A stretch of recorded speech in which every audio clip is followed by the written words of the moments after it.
Osvaldo Piccolotto del Comitato No Pedemontana Veneta. Sarò molto sintetico, parto da dove ha terminato la Deborah. Deborah parlava di Davide e di Golia. Golia è il sistema, noi siamo Davide. E cos'è il sistema? Il sistema lo individuo come qualcosa che ha 5 colonne, la colonna principale che è la colonna politica, poi c'è la colonna dei funzionari, prima si parlava del Ministero dell'Ambiente, il Ministro Costa ha interrogato da buon carabiniere quasi tutti i suoi funzionari e ha detto qui bisognerebbe fare piazza pulita, perché al suo interno c'è tutto i funzionari insediati dai precedenti governi. Ad esempio il Ministero delle Infrastrutture e Trasporti hanno arrestato sì il capo in calza, però tutto il resto, il contorno è ancora là. E io ho parlato con qualcuno del Ministero delle Infrastrutture e Trasporti e ha confermato qui, cioè ci sarà un 5% di buono e il resto vabbè. Poi ci sono gli imprenditori che sono quelli che finanziano di solito i politici. Poi c'è il mondo finanziario, qui in Veneto abbiamo dei grossi esempi, abbiamo ad esempio 2 banche che hanno rubato e gli sponsor delle opere, io seguo la Pedemontana da tantissimi anni, però non solo la Pedemontana ma anche altre opere, i benefattori sono australiani. Giovanni Falcone diceva seguite le scie del denaro, capirete i canali della criminalità. Poi c'è la quinta colonna che è la magistratura, che quando va bene è collusa e a volte anche corrotta. Premetto che però ci sono dei magistrati molto bravi che stanno facendo anche il loro dovere. Tanto è vero che in questi giorni abbiamo degli esempi, 340 indagati nel Triveneto su opere tipo Pedemontana e altro. No, del Triveneto. Del Triveneto. Il primo... Esatto, Gorizia e Udine. Teniamo presente che ci sono anche buoni magistrati a Firenze, più infatti il direttore dei lavori della Pedemontana è stato arrestato dalla Procura di Firenze. Ecco, questo è giusto per dire chi sono e chi è il sistema. Qual è il loro punto di forza? Si parla di strategie, allora qual è il loro punto di forza e anche però il loro punto debole? È l'informazione. Ieri sono reduce da un incontro fatto ieri sera con Andrea Zanoni a Montecchio Maggiore per parlare di Pedemontana. La settimana scorsa ero a Villorba, 120 persone qua tutte attive, ma ho fatto un po' di conti. Se noi dovremmo informare tutti i veneti, dovremmo è Di Maio, tu dici dovessimo. Ecco. Allora, per informare tutti i veneti, se tutte le sere faccio un incontro del genere, impiegherei qualcosa come 120 anni. Vedete che la sproporzione, mentre c'è chi va a reti unificate a dire le loro verità, c'è una sproporzione che è enorme, c'è proprio Davide e Golia.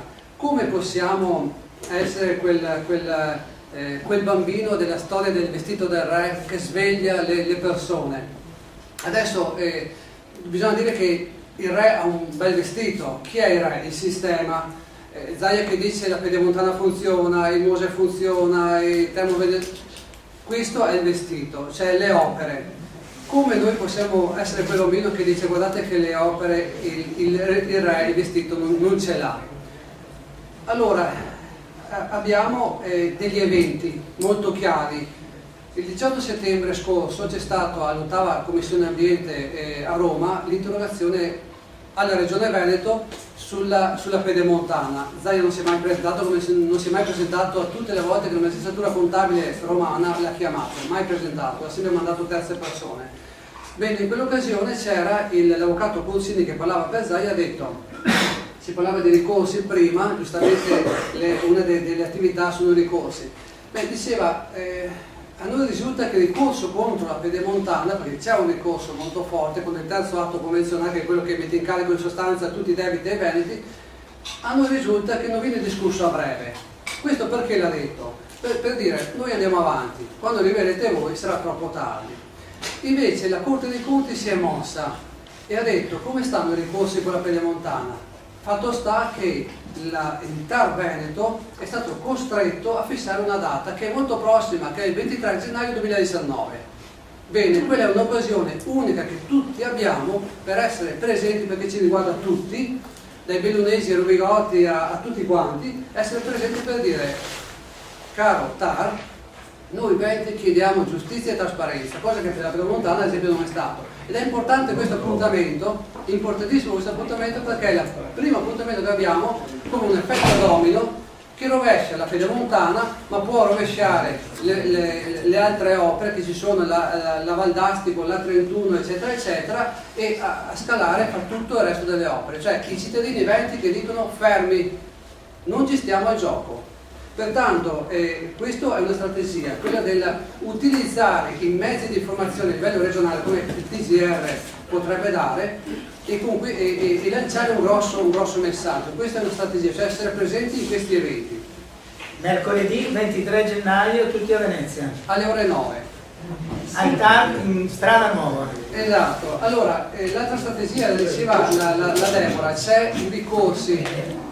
I ricorsi, la Pedemontana l'abbiamo azzerata per 3 volte, con ricorsi, la prima volta è stata nel 2003, la seconda nel 2011, la terza nel 2012. Ma per quello che dicevo non è necessario, cioè molto spesso vincere non è la Esatto. fine di tutto. Esatto, perché poi è successo che per televisione, a reti unificate, tutto è a posto, tutto va bene, come per la Corte dei Conti. La Corte dei Conti ha rilevato un macello sulla Pedemontana, un disastro, e qua la Regione continua a dire che tutto va bene. Pertanto va bene i ricorsi, va bene i tecnici. Io come tecnico ho collaborato, ho contribuito alla Corte, all'indagine della Corte dei Conti, sono in mezzo più o meno a quelli tutti i ricorsi della Pedemontana e tutti gli esposti e le denunce, ed è importante perché la magistratura ci chiede di collaborare noi. Pensate che la Corte dei Conti ha detto: il lavoro che io faccio, le relazioni che io faccio, le trasmetto al governo, al Parlamento e all'opinione pubblica. Le serate che noi facciamo in giro è un dovere che abbiamo per informare i cittadini di cosa sta facendo la magistratura. La magistratura non vuole essere lasciata sola, ma vuole essere accompagnata, che la gente sia informata. Pertanto questi 2 punti. C'è un terzo punto. Il primo punto è quello di essere presenti agli eventi.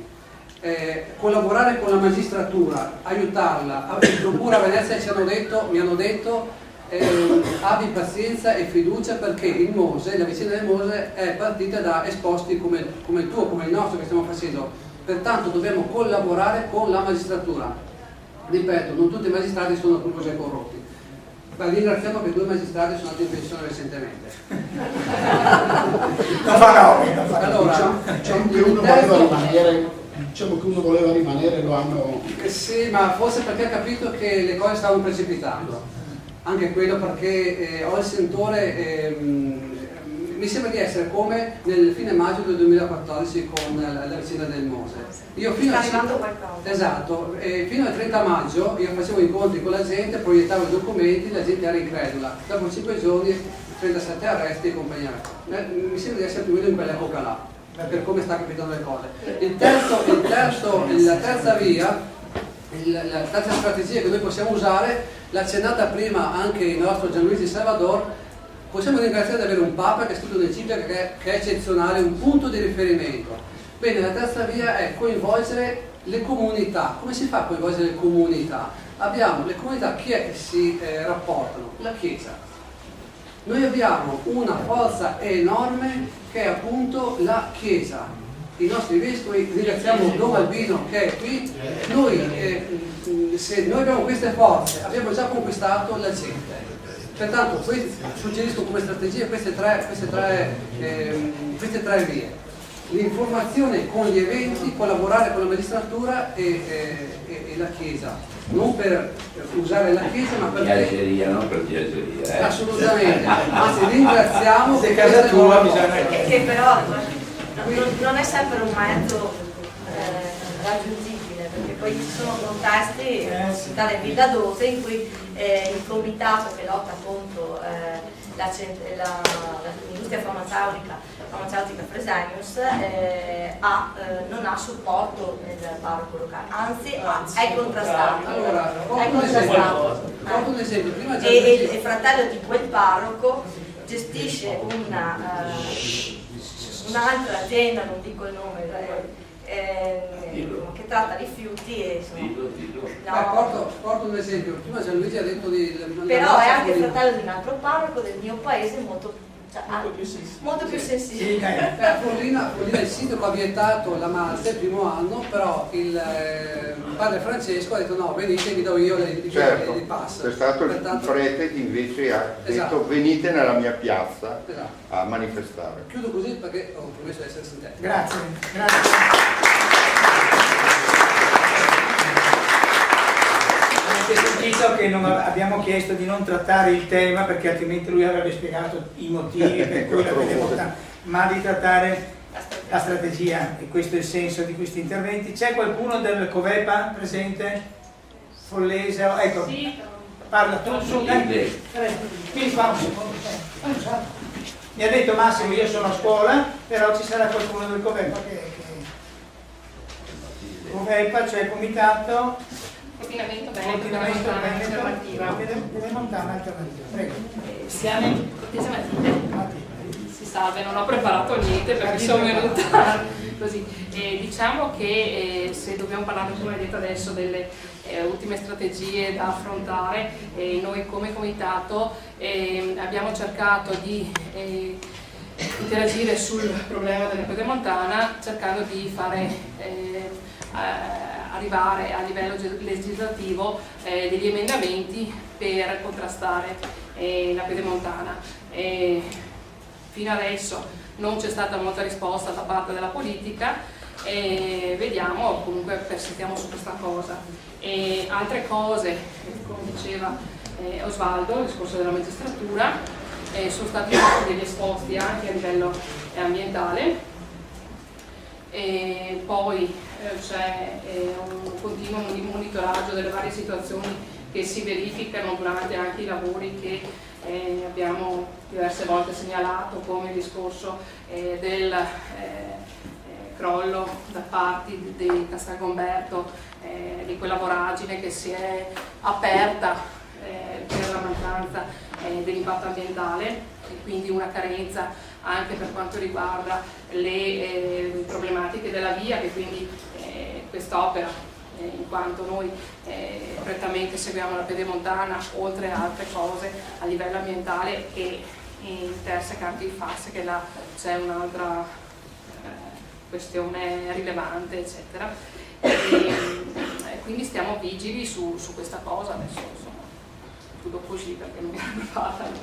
Non voglio entrare sui pass e interagisce tra lei perché ad esempio in pedemontana hanno dovuto, prima che decadesse il commissario, cambiare il progetto in itinere, nel senso che a suo tempo era stata progettata il passaggio a Montecchio sul Isa, praticamente la zona di Isa, che la pedemontana doveva passare sotto. Si sono accorti che intersecavano le foscole e quindi creando un disastro peggiore, perché avrebbero inquinato altri affluenti dell'acqua, del Lagno, eccetera, la zona esatta della falda, e quindi hanno dovuto fare una variante al progetto e farla passare sopraelevata in maniera da non intaccare la rete idrica, che è molto particolare in quella zona. Quando si sono accorti di questo, poi è venuto fuori tutto il problema del FAS, che recentemente ci sono anche sui giornali quelle questioni, insomma, delle antenne, quello che poi parla adesso. Esatto, quello che avete. Quindi la pedemontana nei suoi 94 km e mezzo interseca tantissime cose. Partiamo dal FAS, dal crollo che c'è stato a Castelgomberto, da poi venendo avanti a Magro, l'incidente del 19 aprile del 2015, dove c'è stato un incidente grave, mortale sul lavoro di questa persona. Andando avanti si passa vicino a una cava, diciamo, Sarcedo, che l'hanno utilizzata, la pedemontana l'ha utilizzata come sito per riempirla. Poi andando avanti c'è il problema della falda in zona Marostica, sotto dove c'era la rotatoria di Marostica passano circa 20 metri, sotto la falda arriva anche a 14, quindi in piena diga sotterranea. Andando avanti, il Parco delle Rogge a Rosà, e poi si passa vicino che c'è stata un'altra variante col comune di Cassola per la famosa distanza che là hanno trovato un accordo per spostare anche là il tracciato, perché il tracciato originario della Pedemontana andava a toccare questo sarcofago che avevano creato sulla discarica. Poi andando avanti verso il Trevigiano hanno incontrato alcune discariche anche non segnalate. Una cosa mi sono dimenticata, a Montecchio all'inizio il discorso dei rifiuti che hanno fatto. C'è una discarica, hanno segato una discarica. Sì, esatto, inizialmente ho pensato il passo, quindi mi ero dimenticata perché stavo facendo tutto il tracciato. Stai facendo girare tutto esatto, quindi faccio un tour virtuale delle varie problematiche che ci sono. E poi ad arrivare a diciamo nella zona del Trevigiano, che penso sia un problema rilevante, in quanto vanno a intersecare diversi corsi d'acqua superficiale, perché nella zona del Trevigiano la maggior parte dei corsi d'acqua e anche di irrigazione sono superficiali, quindi cambiando un po' la geografia idrica della zona. Arrivando a Spresiano, dove c'è un'altra discarica, che anche là hanno cambiato il tracciato perché si innestava nella A27 sopra una discarica.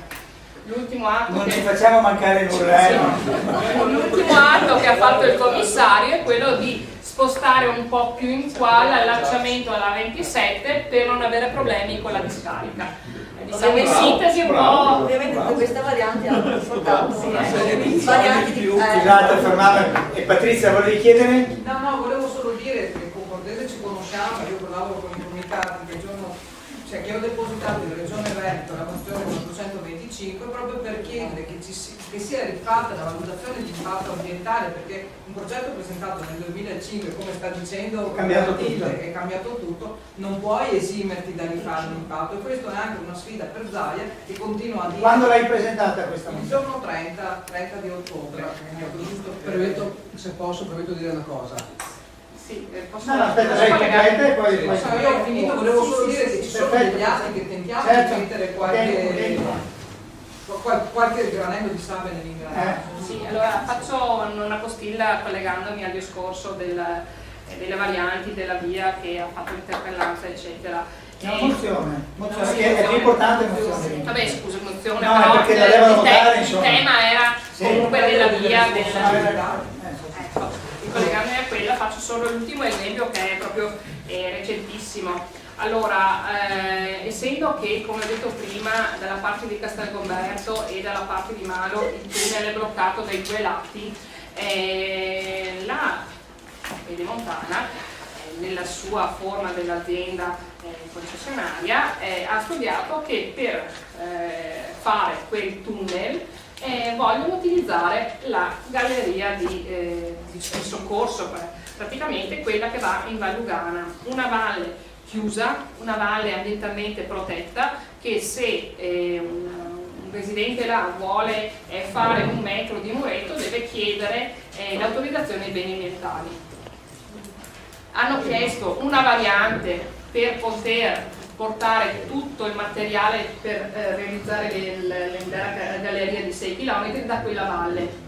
È stata approvata diciamo con il beneplacito del Ministero, comunque è stata approvata in via dirigenziale, come ho capito, il 12 di ottobre. Oltretutto i residenti non sono stati informati, perché sono andati giù dal Ministero a fine di ottobre, non sono stati informati della cosa e non possono neanche fare osservazioni perché non rientra nei parametri per poter osservare questa cosa.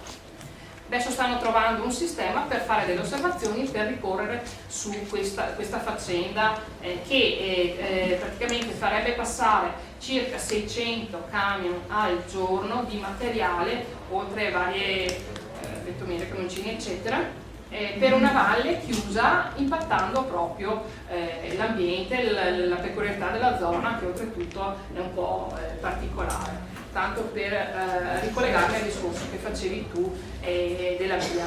Quindi diciamo, gliene è un po' partito il tracciato. A questo punto hai esaurito i tuoi minuti. Chi è che voleva intervenire? Carlo, mi pare che scusa, ha chiesto Carlo di parlare. Fate veloci, sempre veloci. E poi te, e poi Osvaldo, uno di seguito all'altro. Due cose molto rapidamente perché il tempo è stretto. Sulla questione della pedemontana, ma che va inquadrata su più ampiamente la questione dei project financing delle autostrade varate dalle giunte di Garan e poi sostanzialmente proseguiti con Zaia.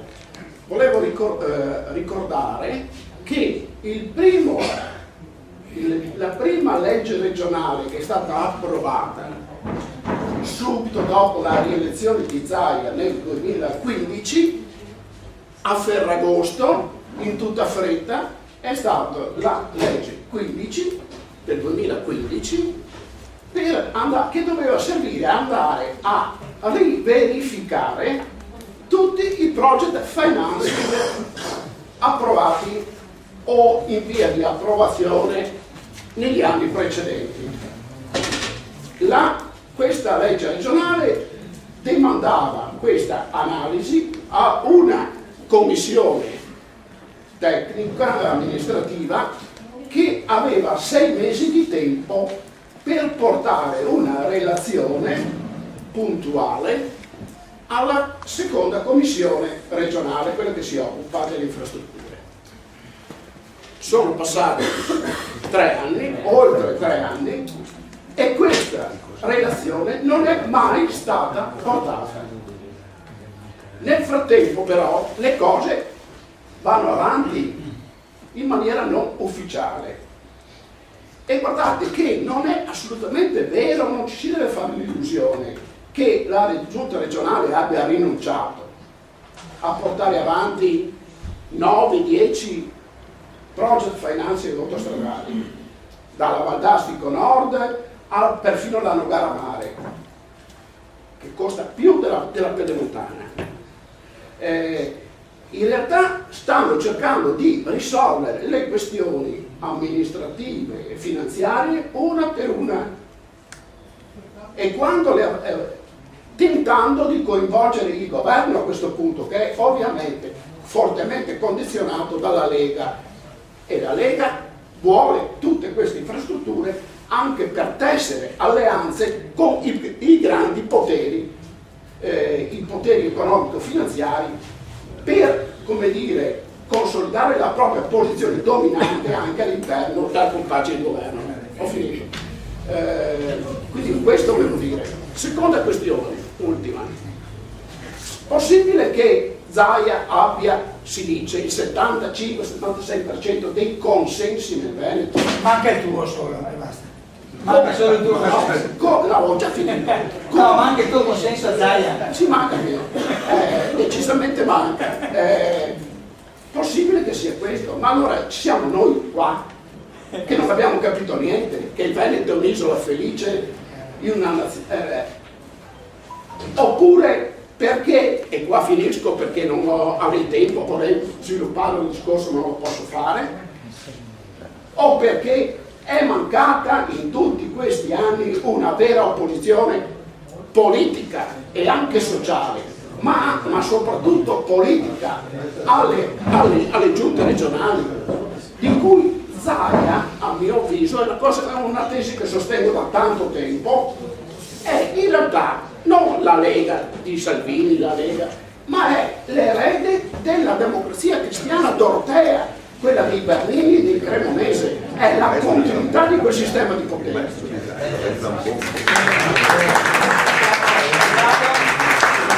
Minuto, alzati in piedi perché sennò un minuto. Volevo solo rispondere alla Patrizia. Allora, c'era una legge che prevedeva i 615 milioni di finanziamento alla pedemontana, che aveva una cosa: tutti i progetti dovevano essere approvati entro il 31 dicembre 2013.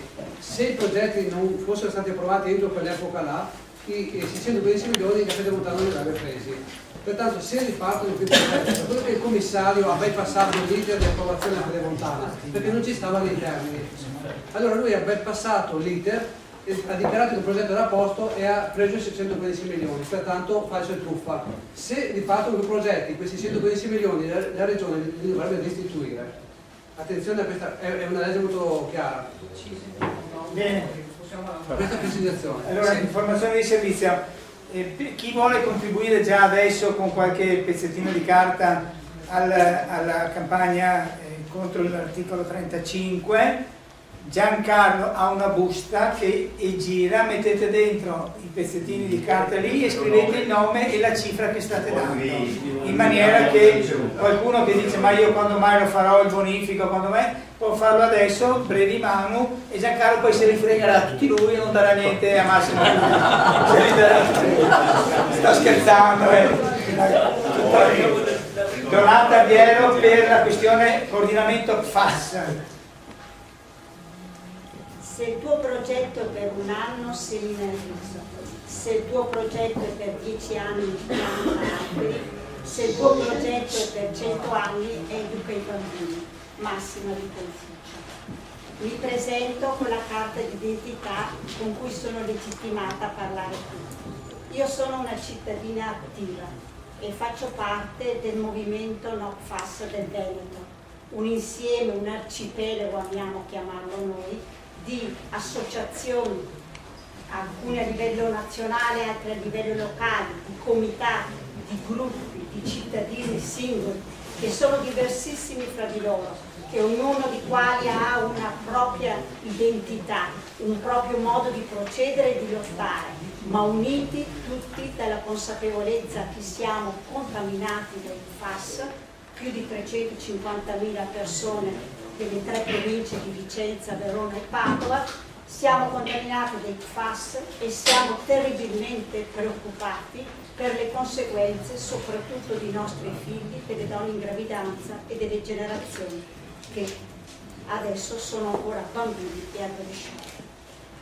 Con questo movimento, anzi questo movimento che si è sempre posto nei confronti delle amministrazioni, nei confronti della Chiesa, nei confronti dei sindaci, delle istituzioni locali, cercando tutte le vie, chi più pacifiche, chi più di lotta per far valere i propri diritti, ha capito l'anno scorso in un'assemblea generale che praticamente tanti cittadini erano ancora fuori dal problema, che tanti cittadini superficialmente non consideravano la gravità della situazione, persino quelli che avevano i figli con le cui analisi dimostravano che avevano FAS nel sangue e che quindi bisognava trovare altre strade per riuscire a coinvolgere i cittadini, per poi arrivare a premere proprio sulle istituzioni e sui politici. E allora proprio l'anno scorso è venuto fuori in questa assemblea generale dei gruppi inter partes che dovevano trattare la questione, e lasciamo perdere il gruppo giuridico, il gruppo della salute con ISDE, nacque proprio il gruppo educativo. Che si è dato il titolo di Zero FAS, perché zero ci sembrava avesse più un obiettivo impositivo che non dire no FAS. Quindi nel movimento no FAS è nato il gruppo educativo e il movimento ha dato un mandato di penetrare nelle scuole. Allora, quando ci siamo riuniti, siamo un piccolo gruppo di 5 persone, quando ci siamo riuniti noi ci siamo resi conto che almeno perché avevo un'esperienza di più di 30 anni di dirigenza scolastica e le cose della scuola le mangiavo bene, ci siamo resi conto che noi non potevamo competere con tutte quelle organizzazioni, quei progetti del Ministero, della Regione, delle province, quei finanziamenti che non avevamo, che non volevamo avere perché eravamo autonomi e liberi. Non era questa la nostra missione. Noi volevamo soltanto entrare nelle scuole con il discorso specifico FAS, raccontare la storia dell'inquinamento di queste sostanze perfluoroalchiliche, dire quali sono le responsabilità collettive e se ci sono responsabilità individuali, parlare della salute, dei gravi pericoli che corriamo noi cittadini, ma soprattutto le generazioni future, ma con concretezza, e poi trovare la soluzione insieme agli studenti di cittadinanza attiva per combattere questa situazione. Quindi volevamo sensibilizzare da una parte, perché come condizione fondamentale del nostro piccolo mini pillole le abbiamo chiamate noi, proprio perché volevamo buttare un seme nella scuola. Se eravamo, è tutta una scommessa perché parte a gennaio, noi adesso stiamo facendo tutte le riunioni con i genitori.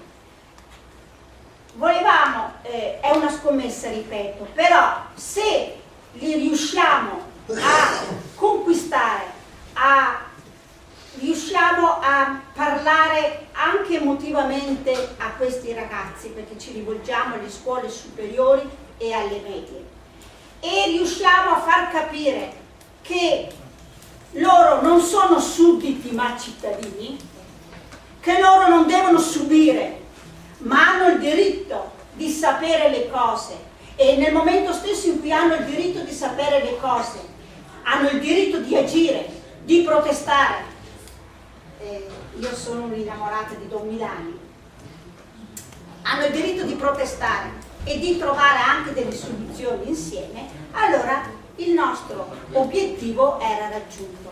Quindi noi portiamo nelle scuole, ripeto, condizione preliminare è la sensibilizzazione dell'istituto attraverso un incontro serale alle famiglie di cui la testimonianza attiva è un medico di ISDE, insieme alla sottoscritta che coordina il progetto.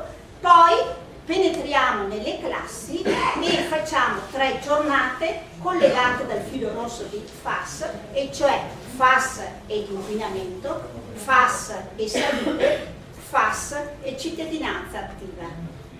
Una piccola goccia, però voi sapete che tante gocce fanno il mare. Noi attualmente, li ho contati giusto ieri sera, riusciamo a penetrare e a raggiungere più di 1000 studenti, in un'opera di sensibilizzazione.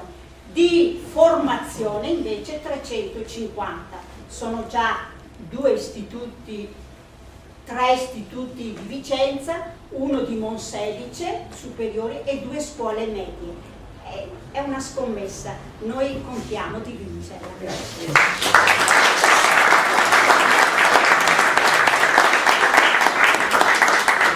Noi abbiamo esaurito gli interventi previsti, per cui libertà di interventi, 5 minuti a testa, e alla fine poi Albino concluderà. Prego, dite il vostro nome. Io sono Massimo Rossi e volevo dire, allacciandomi alla questione della pedemontana e a quella sfilza di indicazioni che ha dato di disastri di devastazione Matilde Cortese, io voglio rammentare che il costo della galleria Castel Gomberto Lalo è di 300 milioni detto dal FAI e dagli altri, e faccio il confronto con i 250 milioni, Osvaldo dice 400 milioni, comunque faccio il confronto con i 250 milioni stanziati dal governo per sostenere le devastazioni forestali che sono state realizzate solo nell'ultima devastazione, per dirvi l'enormità della spesa sulla pedemontana. E quello che normalmente non viene conosciuto dalla gente, non viene detto dagli organi di informazione, è che per realizzare il collegamento dalla Val d'Agno con la pedemontana veneta nella zona di Schio, Tiene, e quindi collegarsi a tutto il tracciato della pedemontana, c'è già una strada che è una galleria a 4 km più in alto, più a nord, che collega Valdagno. Quella galleria e il viale e la strada che è stata realizzata e che è in funzione, che è pochissimo frequentata perché non c'è una grandissima domanda di comunicazione, si chiama Viale Europa Unita, per dire che era nata con l'idea di collegare la Valdagno al percorso delle grandi autostrade più a est. Allora, fare questo doppione è veramente un grandissimo delitto sul piano ambientale, perché un escavo di 7 km di galleria in una zona carsica, perché quelle sono colline carsiche, significa sconvolgere tutti gli assetti idrogeologici che già sono stati manomessi a suo tempo per fare quella a monte di 4 km, e quindi determinare condizioni di allagamento a valle ancora superiori di quelle che finora abbiamo conosciuto. Inoltre devo dire che una cosa che non viene vista minimamente è la realizzazione di un bacino folle a Trissino per 2,5 milioni di metri cubi d'acqua, in prossimità di 9 discariche che il dottore, io l'ho registrato, l'ho messo in un filmato recentemente recuperando un'intervista che avevo fatto a lui molto significativa, che è direttamente a contatto con 9 discariche nel territorio della sponda di questo bacino, in territorio di Arzignano, dove ci sono tutte le porcherie della Concia su cui finora non è stata fatta chiarezza, mentre su quelle della Vitenia adesso, voglio dire, voi vi immaginate che cosa, perché quello è un intervento di una criminalità unica. Perché quando quell'invaso è riempito, le acque che saranno alte dai 5 metri in su, 5 metri, 6 metri e mezzo, c'è una pressione d'acqua e un'igroscopicità, perché quel bacino non è stato previsto che deve essere impermeabilizzato sul fondale e sui lati. Questo significa che quando l'acqua, per le bombe d'acqua e per le esuberanze, come nell'ultima fortunale, quando ci sarà di riempimento del bacino, quando il bacino viene svuotato, e l'impegno è di svuotarlo entro le 48 ore perché non succedano grandi interscambi, vi immaginate entro 48 ore fare andare giù una valanga d'acqua che ha avuto il tempo di sporcarsi nella maniera che abbiamo detto, quindi moltiplicando i trasporti a valle di tutti i FAS e tante pestilenze in più. Dico solamente una cosa e poi finisco. Io ho un grandissimo rammarico per la gente, perché di interventi così criminali si stanno succedendo in progressione. Ma vi rendete conto quante discariche ha citato la Matilde Cortese lungo la Pedemontana Veneta e le conseguenze che ci saranno quando quella sarà, i percolati di quelle discariche andranno a finire tutte quante nelle falde acquifere che alimentano tutto il Veneto centrale, cioè 3 milioni e passa di cittadini? Allora io dico, è da tempo che qualcuno sta dicendo che si tratta di pura follia, schizofrenia, nel senso che la Regione Veneto sta dicendo nei suoi atti ufficiali che bisogna salvare gli assetti idrogeologici e poi sta decidendo esattamente l'opposto. Questa è criminalità allo stato puro. Quando Gianluigi Salvador mi chiese di fare la documentazione dei 4 morti il 2 di agosto del 2014 a Refrontolo, dicemmo 4 morti a Refrontolo saranno 400 o 4.000 morti sulla Pedemontana, che sarà per 64 chilometri in trincea sui 94, quando ci saranno le bombe d'acqua, con solo 16 uscite e con dei caselli che sono le uniche possibilità di fuga, una ogni 5, 6, 7 o 8 chilometri. Vi rendete conto?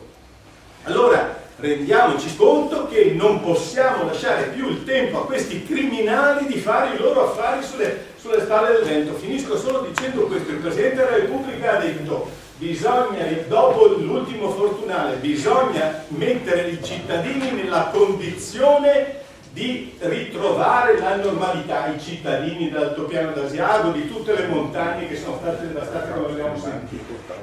Ma per fare questo non bisogna che i costi siano pagati dalla povera gente, devono essere pagati da qualcun altro, non possono ricadere sul solito contribuente. Chi deve pagare? devono pagare quelli che hanno voluto queste opere, che hanno maciullato letteralmente tutti gli ecosistemi, e noi siamo fortemente in ritardo. Allora io dico, per la strategia, se vogliamo non prenderci per i fondelli fra di noi, non possiamo dilazionare un atto formale di impeachment nei confronti delle giunte Zaia, che hanno peggiorato 1000 volte tutti i provvedimenti di Galan.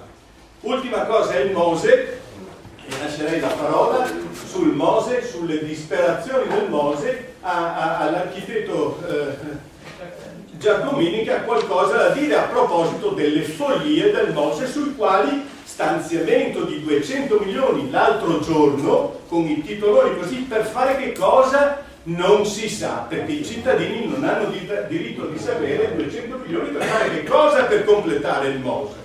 È una roba veramente di negazione della democrazia, che dobbiamo noi contrastare immediatamente in modo drastico. Allora avremo consenso, allora i movimenti cresceranno, allora faremo del bene a tutti.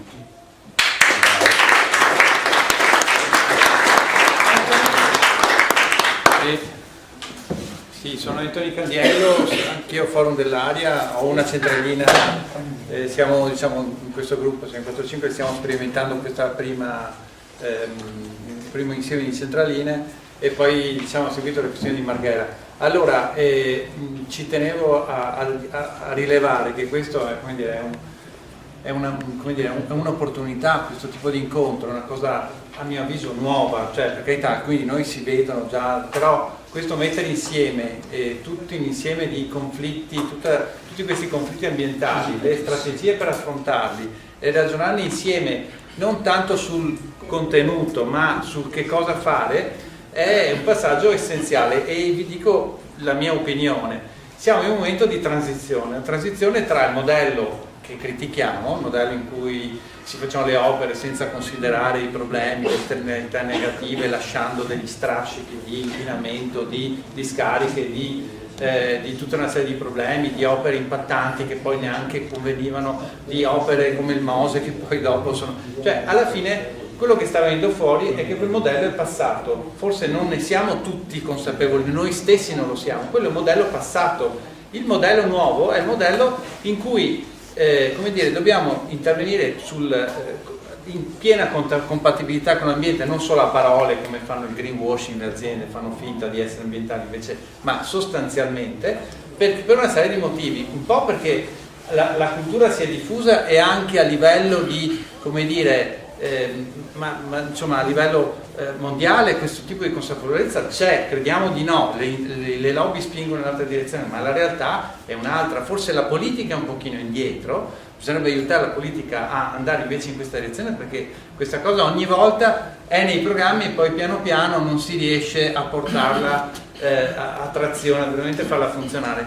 Cioè l'ambiente non è solo è una necessità, ma è anche un'opportunità, perché quando si parla di passare dai servizi alla concretezza del fare, questo bisogna completamente rivoluzionare il sistema rendendolo pienamente compatibile. Siamo tra l'altro un'altra emergenza che non è stata citata oggi, sì è citata ma è nelle corde di tutti, che è la questione del riscaldamento climatico. Sapete che abbiamo superato una serie di limiti molto pericolosi, perché ci sono indicatori che dicono il 1,5 gradi praticamente lo riusciamo a mantenere solo se andiamo in retromarcia con le emissioni, cosa molto difficile da fare, improbabile al momento visti i decisori.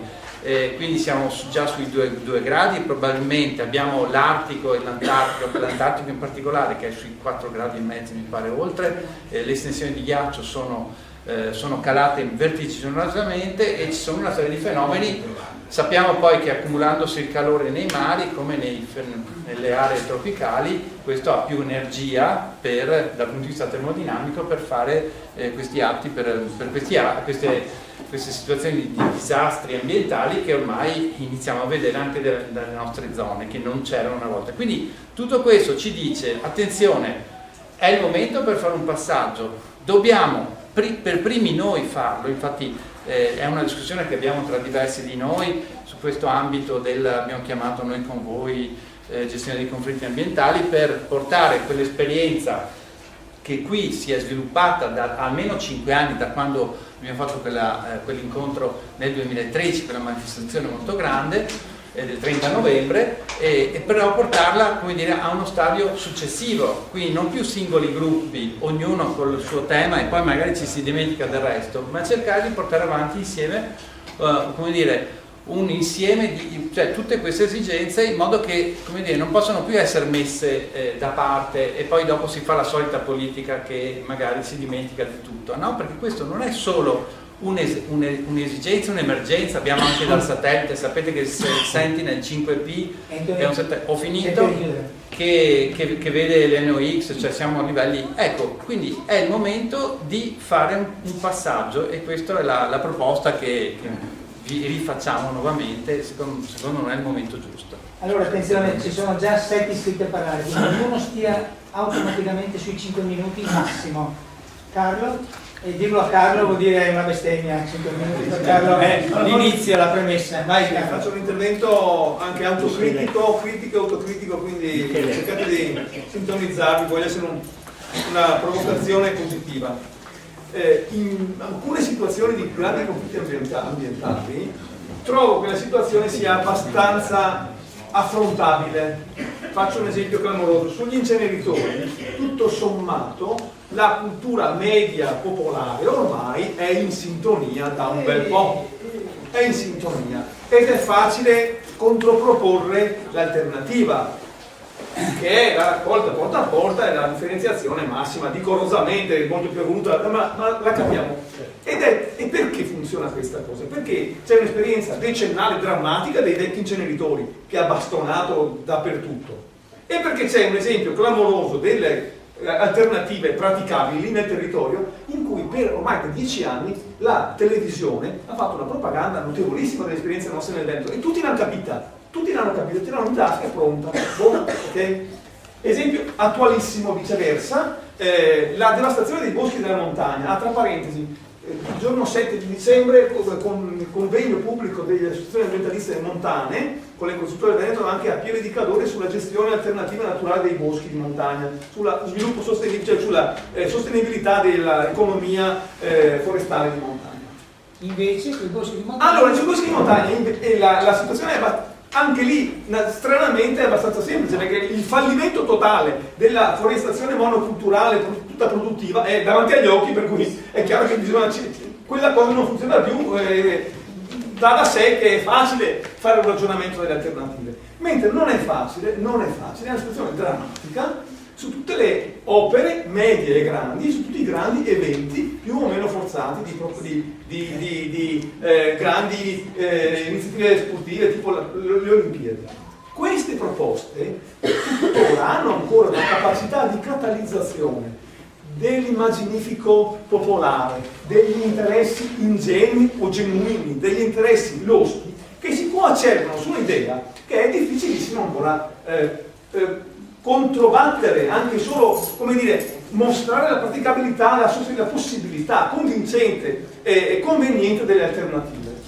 Molte delle nostre difficoltà sono su una politica ambientalista di resistenza, di contrapposizione, di contenzioso doveroso che facciamo sempre noi tutti, ma che non riesce a incidere sull'opinione pubblica massiva, perché non riesce ancora a far trasparire, a far emergere nella sensibilità diffusa popolare la convenienza delle alternative. Mi ci metto totalmente dentro questa responsabilità, perché se sulla pedemontana è andata avanti fino a quel punto, io primo tra i tanti che se ne sono occupati, non siamo stati capaci di far vedere conveniente, praticabile, possibile, in modo diffusivo, non a quelli che vivono nella nostra assemblea, ma all'opinione pubblica generale, la possibilità di un'alternativa che andasse a soddisfare l'immaginifico, gli interessi e le aspettative legittime.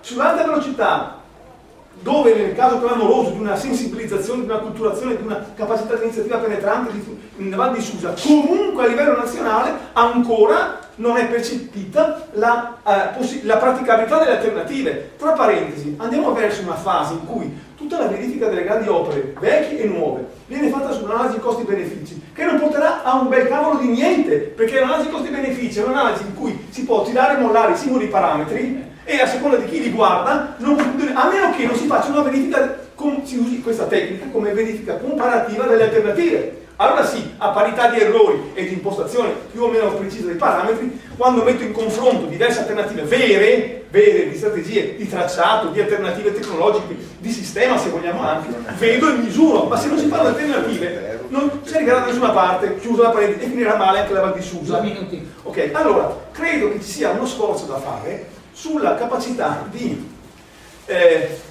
mettere a fuoco delle alternative vincenti. Faccio un esempio del traffico urbano. Nelle città dove si sono posti il problema di che futuro dare alla mobilità interna e che sono stati capaci di mettere sul tavolino, concretizzare e portare in discussione una proposta di sistema tranviario, lì la discussione si è facilitata perché ci sono stati 2 modelli, uno più, come dire, invitante, immaginifico, fascinoso, moderno, quello del tram nuovo rispetto all'automobile vecchia, dove si è arrivati a questa discussione, la città ha potuto almeno in parte svoltare, cioè assumere veramente un progetto nuovo.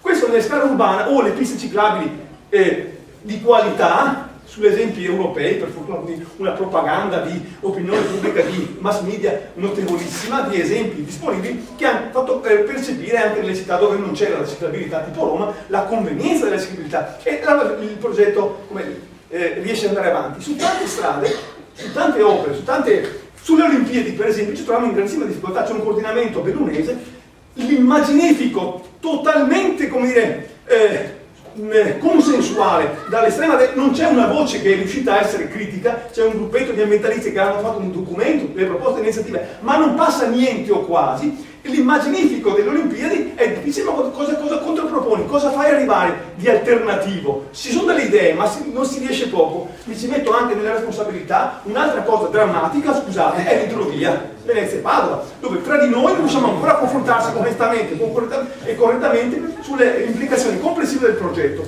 Se anche tra di noi riusciamo, credo che dobbiamo fare una riflessione forte sulla capacità di elaborazione progettuale di alternative convincenti e appropriate rispetto ai singoli problemi. Allora forse potremo vincere, perché solo con la resistenza non credo. Grazie Carlo. Il tema è essenziale, quello delle alternative, essenziale. Abbiamo vinto su alcune cose perché c'erano le alternative. Penso al tracciato della TAV Verona-Padova che spaccava i colli Brerici e i colli Ivani. E abbiamo fatto Carlo ha fatto il progetto alternativo assieme a Andriolo e altri. Lì abbiamo vinto, ma avere i progetti alternativi non è facile, bisogna avere i tecnici, la capacità, idee e anche consensi, chi la fa gamba. Ricerca nelle università, direi. Ci sarebbe da dire tantissime cose, sono d'accordo sulle proposte che sono venute poco fa, penso che bisognerà arrivare a una convenzione del movimento ambientalista del Veneto, perlomeno, e anche nazionale. Sì. Allora, vi parlerò brevemente di un aspetto dell'inquinamento da PFAS, ma anche di altre forme di inquinamento, cioè del canale Dotto Arica, non so se l'avete sentito nominare. Ci sono 5 depuratori che non funzionano male nell'area che va da Arzignano, Trissino, Montebello, Lonigo e Cologna Veneta, e sono funzionali. Quello di Trissino soprattutto alla Miteni, e quindi è quello che per anni ha sversato i suoi veleni PFAS. Ma c'è tutto il distretto, il grande distretto di circa 600 aziende conciarie che gravita proprio sulla Valle del Chiampo e quindi sul depuratore di Arzignano e su quello di Montebello, che per anni, con Michele abbiamo fatto le manifestazioni negli anni 80. Non dire gli anni perché sennò si capisce quanto vecchi siamo. Negli anni 80, che sversa, inizialmente sversavano la loro mancata depurazione direttamente nel Rio Acquetta, che è un piccolo corso d'acqua che passa da Arzignano, ma siccome questo provocava danni enormi, puzze, cose a tutti quelli che stavano a valle, hanno deciso di fare un condotto sotterraneo che ha bypassato Lonigo, che era il primo comune che si opponeva. Ma naturalmente gli abitanti che stavano dopo Lonigo, guardate, le concerie scaricano metalli pesanti, cromo, tutte le sostanze che IPFAS, perché le peli vengono impermeabilizzate e che con IPFAS e usano moltissimo queste sostanze. Quindi tutta questa roba per anni e anni, prima è passato l'Onigo, poi è arrivata man mano avanti finché è arrivata a Cologna Veneta. A Cologna Veneta siamo già nel Veronese. Qualcuno ha detto che abbiamo fatto che la provincia di Vicenza si è fatta bella, ha fatto un bel discorso sulle proprie acque che vanno meglio scaricando su Verona, Padova e Venezia. Perché cosa succede? Questo tubo di roba che si fa il tubo proprio perché non era depurata, viene fatto, scarica nel Fratta Gorzone. Il Fratta Gorzone è un fiume che scende dall'alto e passa per la provincia di Verona, poi ampiamente attraversa la provincia di Padova per sboccare poi nel Brenta e finire poi in Laguna Veneta. E naturalmente non potrebbe sversare tutti questi suoi veleni nel Fratta Gorzone, perché siamo al di sopra di ogni possibile concentrazione accettabile, se non fosse che è stato costruito un canale che si chiama LEB, Lessinea Euganeo Berico, ecco, che porta l'acqua dall'Adige e la porta direttamente nel Fratta Gorzone. Cosa succede? Che la misurazione che fa l'ARPAV dello scarico del canale Anica non la fa prima che raggiunga il LEB, ma la fa dopo, cioè dopo che queste sostanze sono state diluite, cosa che è vietata per legge. E allora hanno risolto il problema della diluizione con un escamotage linguistico. Hanno detto che non è una diluizione, ma è una vivificazione. Bastava cambiare la parola e automaticamente è diventato legale. Come diceva Gianluigi prima, questo per dirvi in quale Veneto ci troviamo. Questa materiale che sono tonnellate e tonnellate di guami che arrivano, pensate che aveva allarmato anche il governo, la regione, eccetera, perché effettivamente è pesantissimo. 2 minuti. Sì, ecco. Era stato fatto un patto Stato-Regione nel 2005 che avrebbe dovuto entro 10 anni riportare il Gorzone alla sua naturalezza. Non è stato fatto niente, perché questo comportava un cambiamento di mentalità dei conciari, soprattutto, che sono una lobby pesantissima e fortissima, perché hanno un budget enorme, miliardario. E la logica che prevale in queste persone è la logica che parte dal rifiuto e non del perché c'è quel rifiuto. Quindi pensare di risolvere il problema partendo dall'ultimo punto anziché dal primo e vedere intanto se vale la pena di fare determinati prodotti, secondo vedere che cosa si usa, terzo vedere che rapporto c'è col territorio. Ad Arzignano siamo, come è stato detto prima, in una zona di ricarica di falda, perché c'è una ghiaia che viene da un antico ghiacciaio che scendeva dalla Lessinia, e su questa ricarica di falda, come ha detto prima chi mi ha preceduto, hanno costruito già i conciari 9 discariche che sono una minaccia per me, ma sotto la falda è già inquinata dai PFAS, dal croma, da tutto il resto. Quindi è un problema che investe l'agricoltura, perché tutte queste sostanze inquinano profondamente una delle aree agricole più produttive e anche gli allevamenti. E c'è stato, e finisco, un monitoraggio fatto dall'Istituto Superiore di Sanità che ha verificato che esistono tra alcune aziende che sono state monitorate ma non con dei criteri ben precisi, esistono delle aziende che hanno, per esempio per quanto riguarda i maiali, dei fegati di maiali che hanno 42.000 nanogrammi di PFOA e altrettanti di PFOS al chilo, laddove ZAI ha previsto che per l'acqua potabile in un litro non ce devono essere più di 60 nanogrammi. Quindi io mi bevo 60 nanogrammi in un litro d'acqua e mi fanno male, e poi però mi posso mangiare mezzo chilo di maiale ed è come avessi bevuto acqua per ettolitri o addirittura per tonnellate in un solo giorno. Quindi c'è una discrepanza totale. Il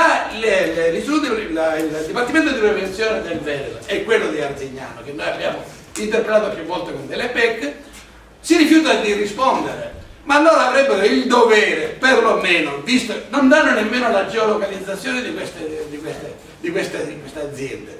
Quindi i prodotti di queste aziende, sia agricole, agroalimentari, sia allevamenti, le uova a 22.000 nanogrammi di PFOS, diamo un ovetto al bambino di 3 anni, gli dai l'ovetto e l'hai fregato. Ma l'ultima cosa, quindi c'è una critica dura e dovremo cominciare una battaglia molto dura contro la sanità del velo, la sua struttura, i dipartimenti di prevenzione che non funzionano e permettono che sui mercati, sui supermercati vadano questi cibi fortemente compromessi e che noi tutti stiamo mangiando ogni giorno. Bene, grazie. Io volevo segnalare la quantità di informazioni che stanno uscendo, che per fortuna vengono tutte registrate, e segnalare in particolare a Patrizia Bartelle che è qui presente, e Andrea che mi pare sia andato via, o c'è ancora Zanoni? No, Zanoni mi ha mandato un messaggio poco fa, ho dovuto andare via perché l'hanno chiamato sul luogo dove hanno sequestrato i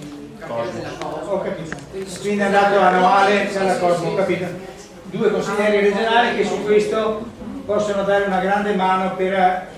Stiamo parlando quasi esclusivamente di responsabilità regionali. Allora attenzione, ci sono altre 6 richieste di parola, quindi state sotto i 5 minuti. Il primo non so il nome, tu alzati in piedi, parla dell'issimo. Dimmi il nome. Rizzato Tiziano da Breganze. Io faccio parte del direttivo del coordinamento tutela del territorio appunto di Breganze e volevo solo portare la nostra testimonianza un po' corollario della giornata, che mi sembra molto bella e interessante.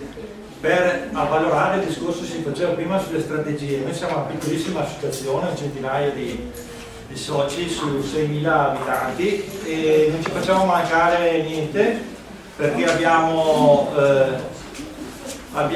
problemi con le casse di espansione, ci dobbiamo fare lì una cassa nuova e spenderci un sacco di soldi per tutelare le acque a sud di Vicenza, che servirà a gran poco. Abbiamo la discarica dentro la sacca di espansione su una ex cava dove i cavatori andranno a fare questo intervento, che sarà una cava praticamente fantasma, nuova, diciamo così.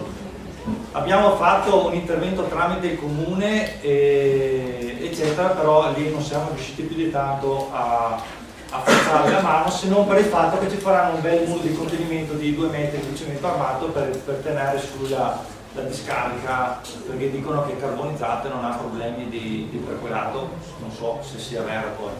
Ecco, poi abbiamo avuto un problema di insediamento industriale che abbiamo bloccato al nascere, perché ci siamo informati per bene, abbiamo fatto una specie di petizione popolare. Siamo riusciti a bloccare un insediamento che però che andava a togliere tutta una gran parte di zona agricola del Breganzese, che ha una doppia vocazione industriale e vinicola, però questo ci tornerà dentro dalla finestra con l'arrivo della pedemontana, che sappiamo che per i 2 km di raggio dai Caselli, tutto il territorio non è ancora valida, però vedrà, speriamo. Era una proposta di modifica del piano territoriale che è decaduta anni fa, ma quindi non ha più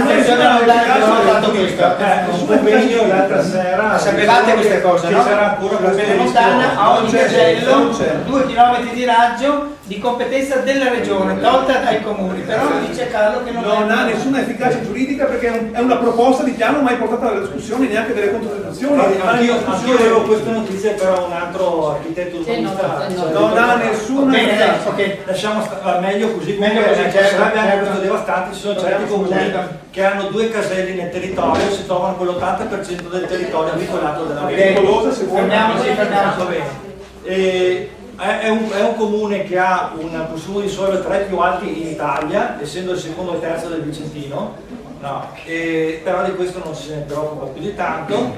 E lì per questo problema siamo riusciti attraverso un referendum di iniziativa popolare a bloccare un insediamento nuovo di un IPAB che doveva trasferirsi dal centro storico alla periferia, con correlario di edifici e parchi per fare funzionare l'operazione economica.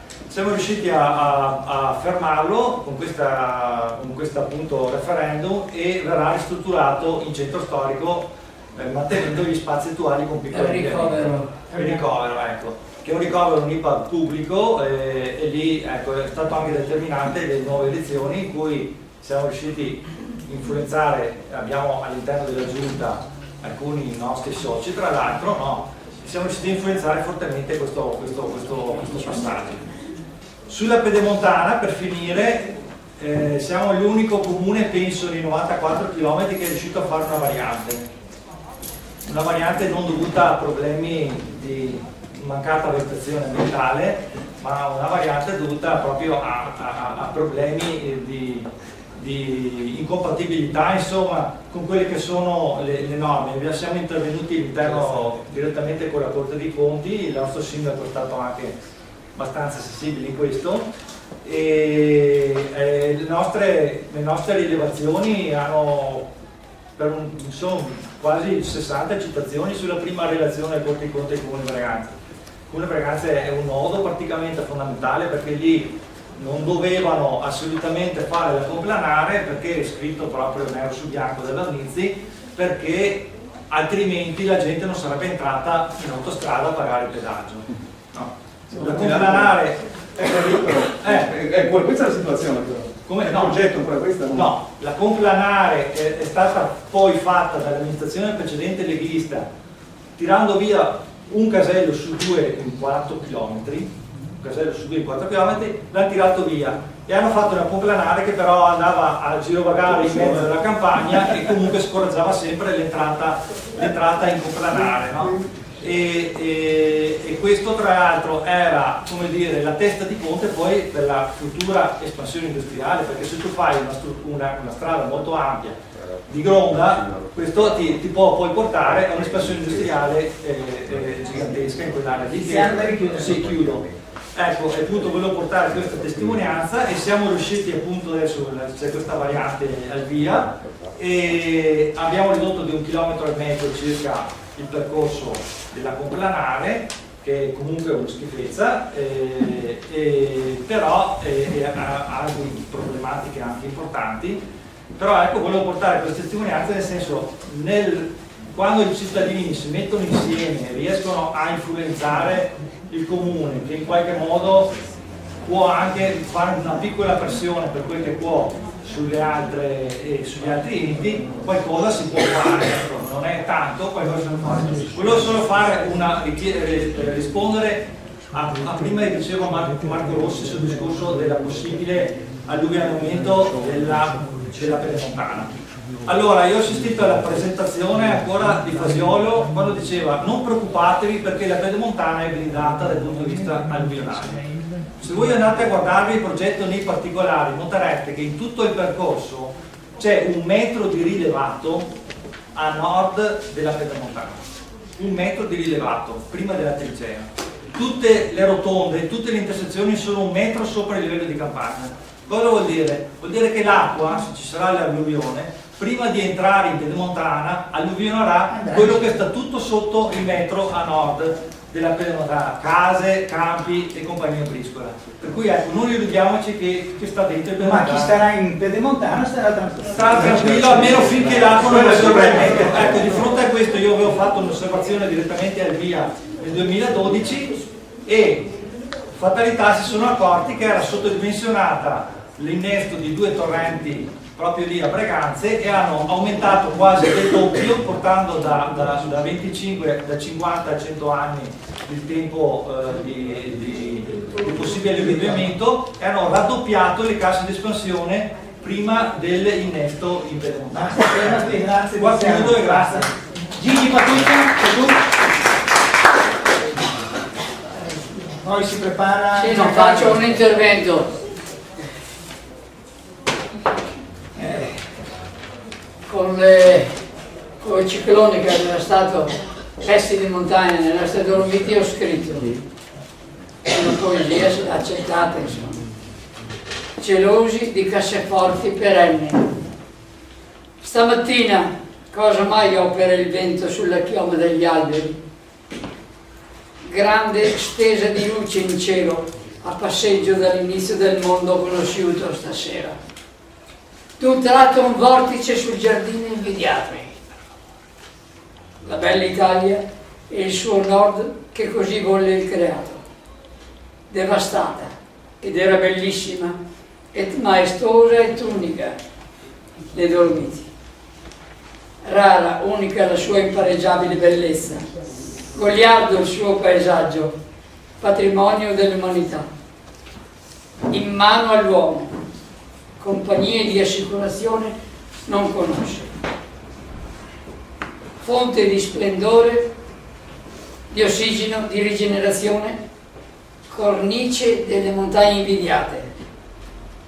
Il tempo fa il suo iter, così il corso della storia in bilico, conifere perenni. Azione sibillina dell'uomo ferisce a morte il clima e il suo ingranaggio innestato. Impazzito provoca solo che Apocalisse, oggi e domani, dipende dal gioco a scacchi dell'umano. Solamente un bis o un tris di questa tempesta e il paradiso delle Dolomiti è addio. Soltanto triste, inaudito ricordo. È l'uomo che paradigma deve cambiare, mai l'economia a guida dei popoli. Natura mai perdona se intralci tracciato e 30 anni di ritardo risponde alle offese. È tempo che l'umanità, se sopravvivere vuole, volga interesse a madre terra, alle sue nevi, ai suoi ghiacciai rispetto, alle limpide acque onore, al bestiame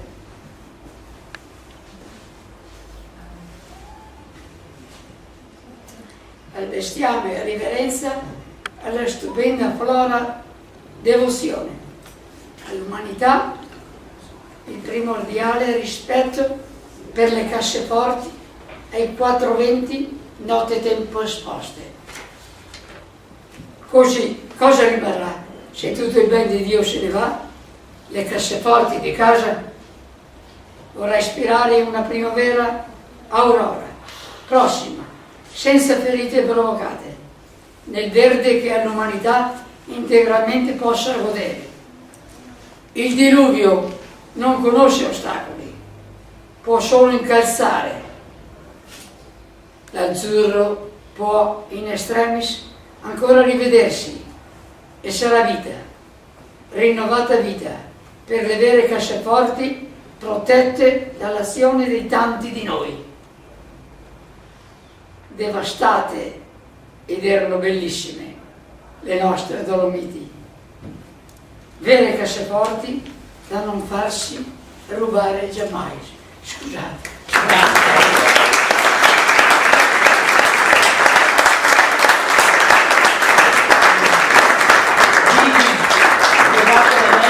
Mandamela via mail, che poi la facciamo girare. Mandamela via mail, che ti ho dato la mail al tuo amico. Bellissima.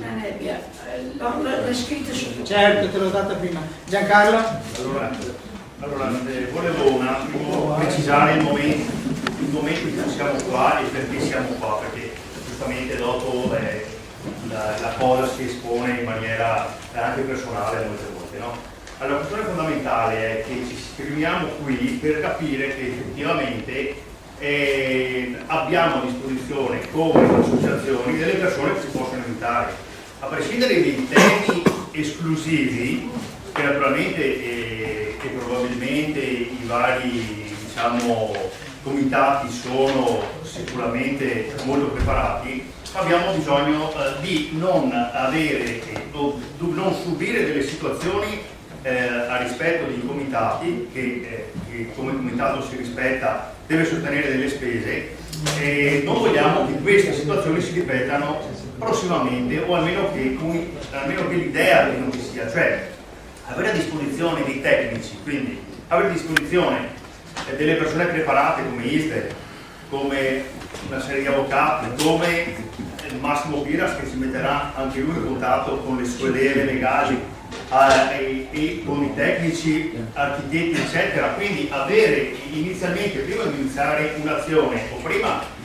una volta aver visto il problema, il monitoraggio sul territorio, perché ricordiamoci, il monitoraggio del territorio deve essere fatto dai cittadini, non deve essere fatto dalle istituzioni, perché le istituzioni servono all'altro, il monitoraggio deve essere fatto dai cittadini. Quindi una volta che abbiamo gli elementi e il sospetto che questo succeda, non deve essere, deve avere un supporto tecnico. Ecco, questo incontro, che non sarà l'ultimo, ma anzi sarà uno dei primi incontri che si seguiranno sulla questione di strategia, come riusciamo a avere una strategia comune sui temi, che non vuol dire solamente il Mose, che non vuol dire solamente la Pedemontana, ma vuol dire anche spostare questi incontri a livello provinciale, cioè girare per tutte quante le varie associazioni assieme e quindi optare per delle strategie comuni, che non vuol dire che anche se una persona fa un flash mob non serve a niente, ma vuol dire che c'è la consapevolezza che anche gli altri sanno cosa sta succedendo intorno, ecco questo. Quindi diciamo organizzarci su una strategia comune che può essere condivisa a seconda delle varie tematiche, quando si parla sarebbe una cosa opportuna. Quindi io prendo la palla, il balzo dei tecnici che appunto erano qui, se mettersi a disposizione eventualmente per consigli, per un dialogo, eventualmente logicamente filtrando le cose, e naturalmente per i politici, per quelli che ci sono, sarebbe una cosa opportuna. Cioè le associazioni hanno bisogno di sentirsi in un certo qual modo non abbandonate, e questo è l'incontro e il tema fondamentale di questa mattina. Ecco, quindi non andremo via tutti delusi, come succede in tutte quante, una maggior parte di queste riunioni, perché dopo non abbiamo i capisaldi in mano, ma faremo girare le mail in cui ci conosceremo e eventualmente qualcuno potrà proporre qualcosa incontrandoci, perché ormai abbiamo visto che il sistema mail, il sistema WhatsApp, il sistema di comunicazione fa buchi da tutte le parti, quindi dovremo in qualche maniera trovarci e proprio consolidare questa degli eventi o dei movimenti o delle situazioni un po' particolari che possiamo, ecco, solamente per l'informazione, ecco. Noi siamo per un'informazione e anche una mobilitazione eventualmente, quindi questo è il mio appello, cioè non andiamo via da qui senza illudendoci, ma andiamo da qui sapendo che ci sono delle persone che effettivamente si possono mettere a disposizione, e sapendo che le situazioni di associazioni prese alla vola, perché effettivamente dopo certe situazioni sono molto importanti dal punto di vista economico, non le vogliamo più vedere. Grazie Giancarlo.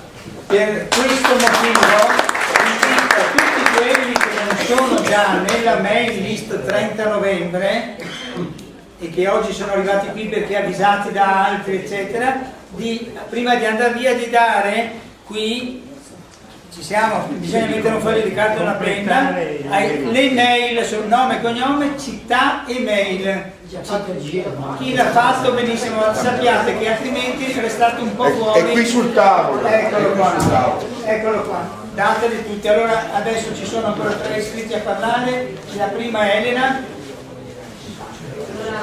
Buongiorno a tutti, io faccio parte del gruppo da novembre dal 2013, il comitato Difesa Alberi e Territori di Padova lavora in modo, diciamo, con grande difficoltà, perché abbiamo avuto un percorso piuttosto accidentato, quindi ormai 10 anni che è attivo e è stato strumentalizzato anche in parte politicamente, forse molti lo sanno, proprio per la difficoltà di avere soci attivi, perché adesso ne abbiamo di attivi 8-10, quindi siamo di cui 5 tecnici, che sono quelli che ci lavorano, e 3 sempre in pista.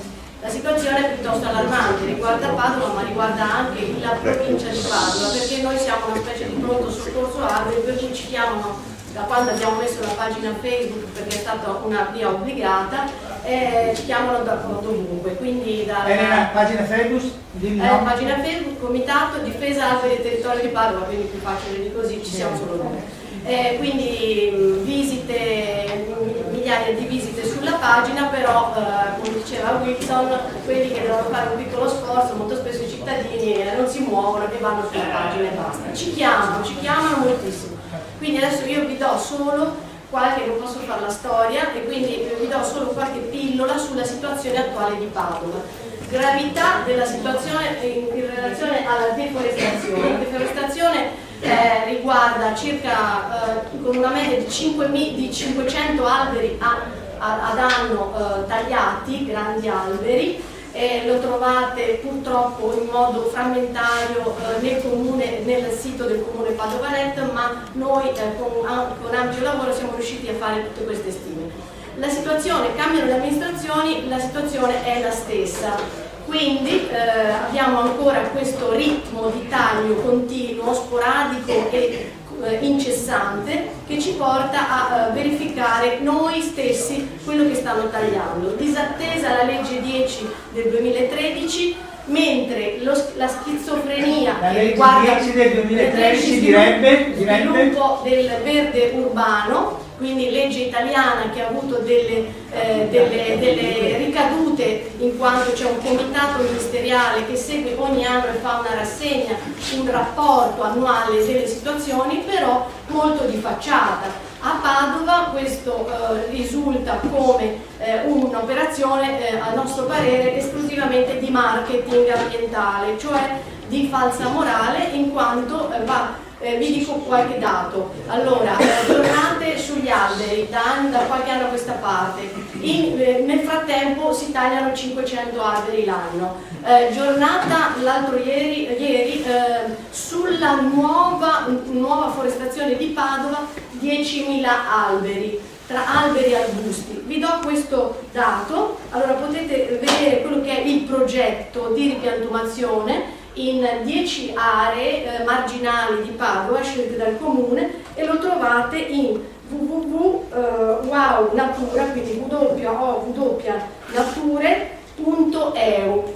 Allora lascio a voi il commento su questo progetto di forestazione, che per di più richiede ai cittadini di cliccare per prendere un albero e pagarlo, però a scatola chiusa, in quanto non sappiamo che alberi sono, a parte la specie, non sappiamo se vengono da seme, quanto grandi saranno, come verranno piantati, quale sarà il progetto di forestazione. In più, ultima pillola, quella che appunto all'interno di questo sito c'è anche il progetto che riguarda la riforestazione, quella che vorrebbero fare dopo il disastro di cui abbiamo sentito parlare. Quindi siamo veramente, non dico alla disperazione, ma siamo come dei topolini, noi come comitato, che girano intorno contro un gigante, quindi con un muro di gomma, in quanto siamo pochi, ci stiamo lavorando, ma soprattutto stiamo combattendo una schizofrenia e quindi un bipolarismo proprio dell'amministrazione che con la bella facciata però sta devastando, impermeabilizzando e quindi eliminando quelli che sono gli alberi più importanti e fondamentali, che compensano questo aumento della CO2 che rende Padova una delle 3 città più inquinate, con isola di calore, con un aumento, abbiamo già sentito, di temperature durante tutto l'anno. Grazie Elena. Una materiale agronoma, era per capire che gli esperti ci sono, insomma. Allora, Gianfranco. Allora, volevo fare una domanda a Massimo Piras su questo argomento. In questi giorni c'è stato il problema, che abbiamo sentito ufficiale, dello scontro politico sulla questione degli inceneritori e termovalorizzatori, no? Quello che è successo, mi hanno detto di alzarvi così la voce va un po' più... E praticamente ne abbiamo sentiti di tutti i colori, interventi più o meno documentati, notizie folli completamente per noi che abbiamo praticato un po' l'approfondimento di questi problemi, no? E praticamente hanno diffuso e diffondono in maniera ufficiale, anche con personaggi, tutta la cosa a favore degli inceneritori e termovalorizzatori. per cui praticamente si sentono cose folli, dalla pista di sci voglio dire, a Copenaghen, dove Salvini, fra l'altro abbiamo una vice premier che dice queste cose. Io ho ipotizzato una cosa: se noi prendiamo un bambino non dell'asilo ma delle elementari e va da Salvini e gli spiega, partendo dalla differenziazione dei rifiuti, che fra bruciare e recuperare non so che cos'altro ci può essere nella testa delle persone. E fra l'altro nella massa delle cose che hanno detto, una cosa che adesso chiedo a Massimo e che adesso lo dico subito. Fra l'altro noi anche come gruppo Rifiuti Zero a Padova ci siamo occupati molto del discorso degli inceneritori di Padova e di quello di Schio.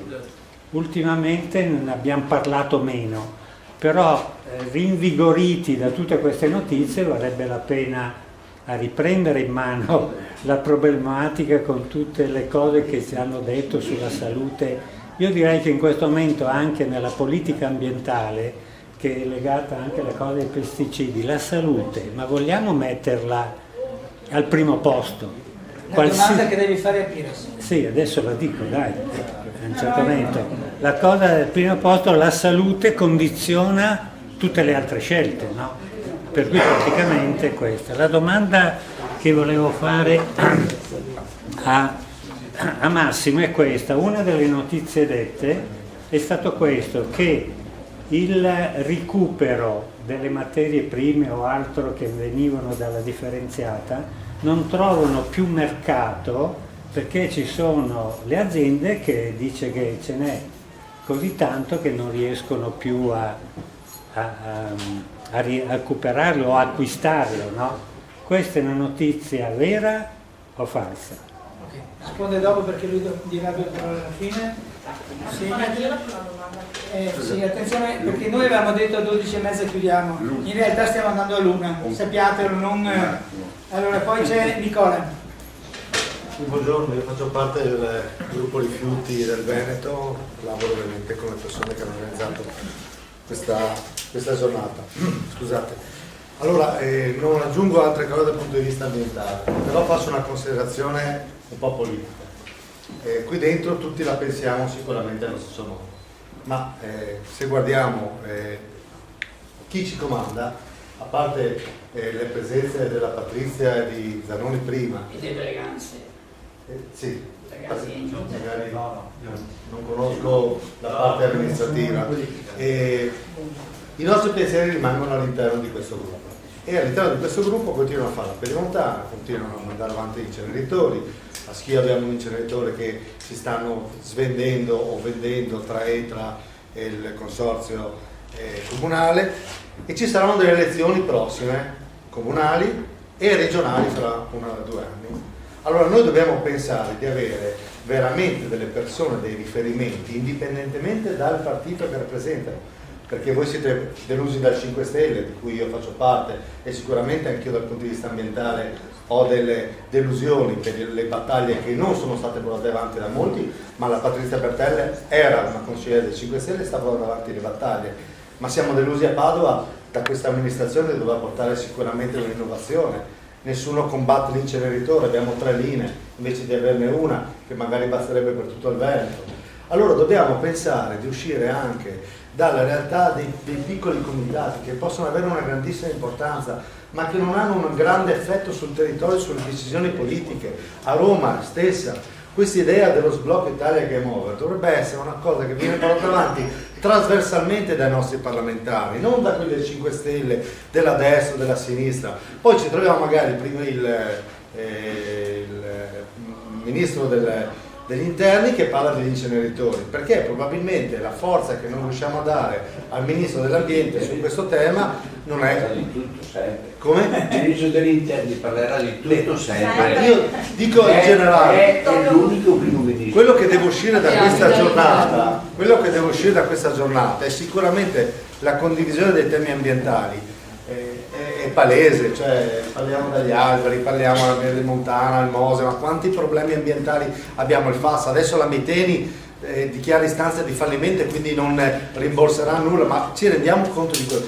E non abbiamo dei referenti politici reali che possano portare avanti le nostre battaglie. Abbiamo la Patrizia qua, abbiamo Zanoni, si devono prendere degli impegni con questi comitati, ma dobbiamo anche andare a scegliere delle persone che porteranno avanti i nostri temi nelle prossime elezioni.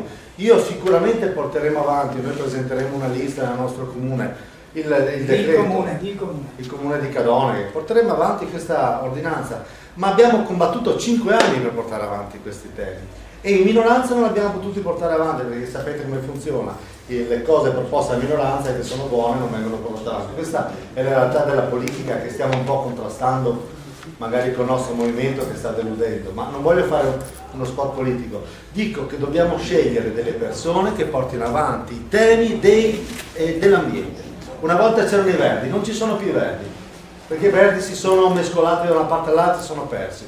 Dobbiamo avere delle persone di riferimento che prendono un impegno a livello nazionale, lo sblocco Italia, a livello regionale abbiamo almeno 10 temi e l'ambiente deve diventare il primo problema del Veneto. Grazie. Antonio, tu hai chiesto, no? Sei Antonio. 2 minuti hai detto, 2 minuti. 2 minuti. Momento. Io volevo aiutare un pochino la signora di Padova dicendo l'esperienza che abbiamo fatto in provincia di Verona, Bologna esattamente. Siamo un gas, alcuni amici di questo gas abbiamo comperato... A proprietà indivisa? Abbiamo comperato 1,5 ettari di terreno sul quale abbiamo impiantato 700 piante. Ci siamo fatti regalare le piante, 5 euro cada uno. Ci abbiamo messo proprio un attimo per incassare 3-4 mila euro, ok? Quindi siamo...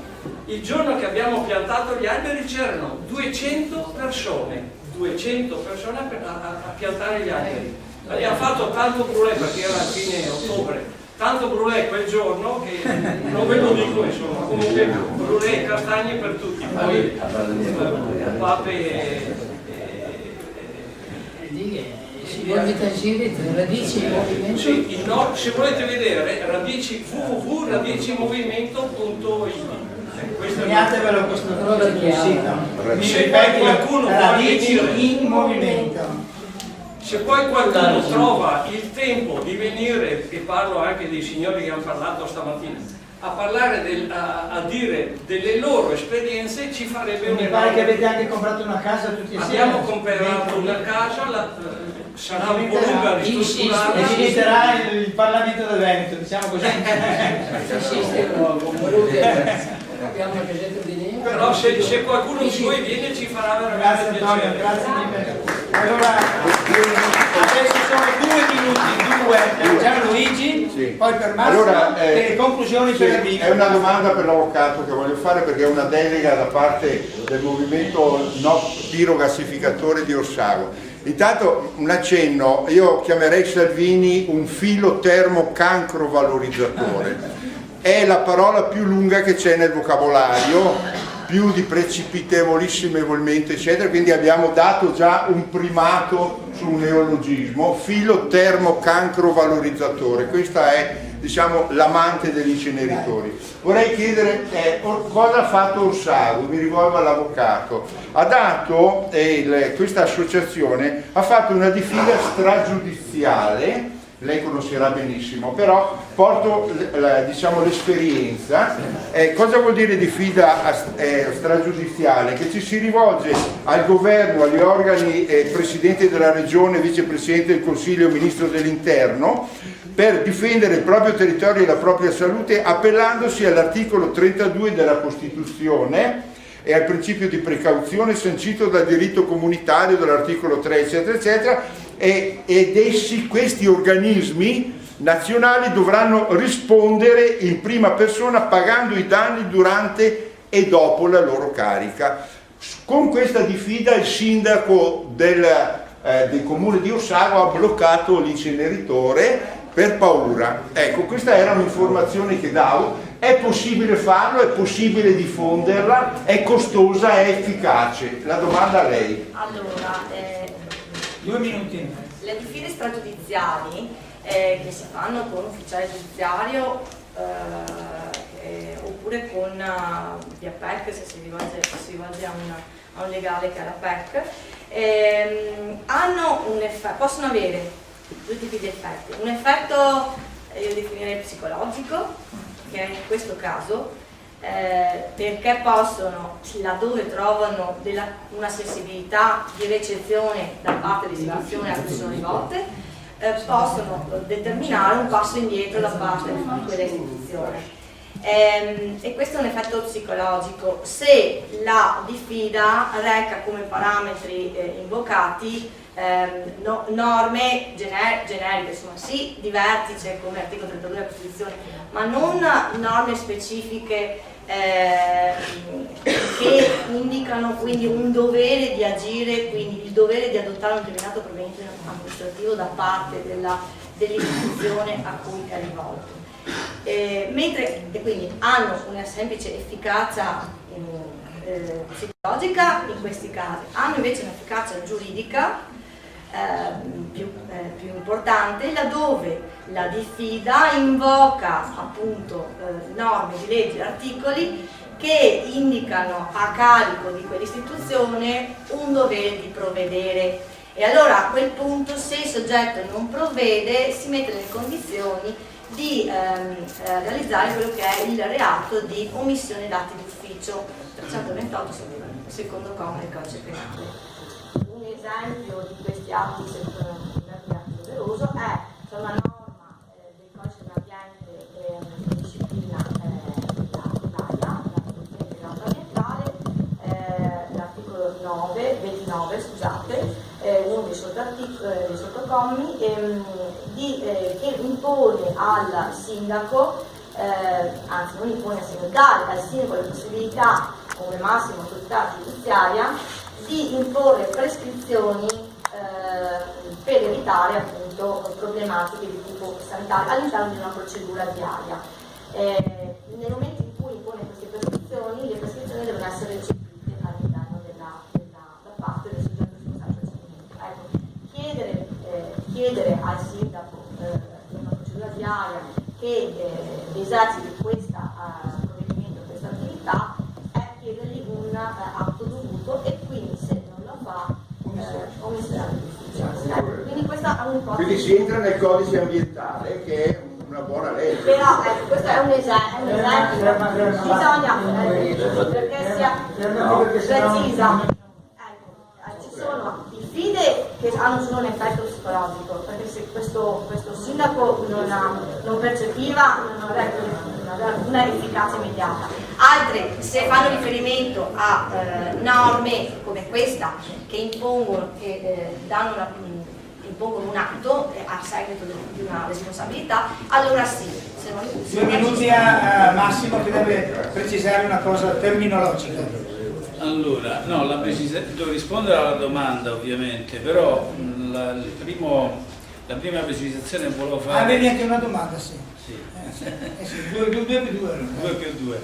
La prima precisazione che accolgo positivamente è l'invito di Gianluigi, che dovrebbe aver colto nella precisazione il fatto che noi siamo andati già oltre i rifiuti zero, l'ho detto esplicitamente, quindi quella la riteniamo una pratica superata, perché l'economia circolare è il vero nostro obiettivo, e potremmo in questo caso, essendo consapevoli che l'economia circolare è un procedimento di natura industriale essenzialmente, noi però abbiamo parlato della vera economia circolare, quella dal nostro punto di vista, che potremmo ribattezzare oggi l'economia ecocircolare, e questo penso che potrebbe...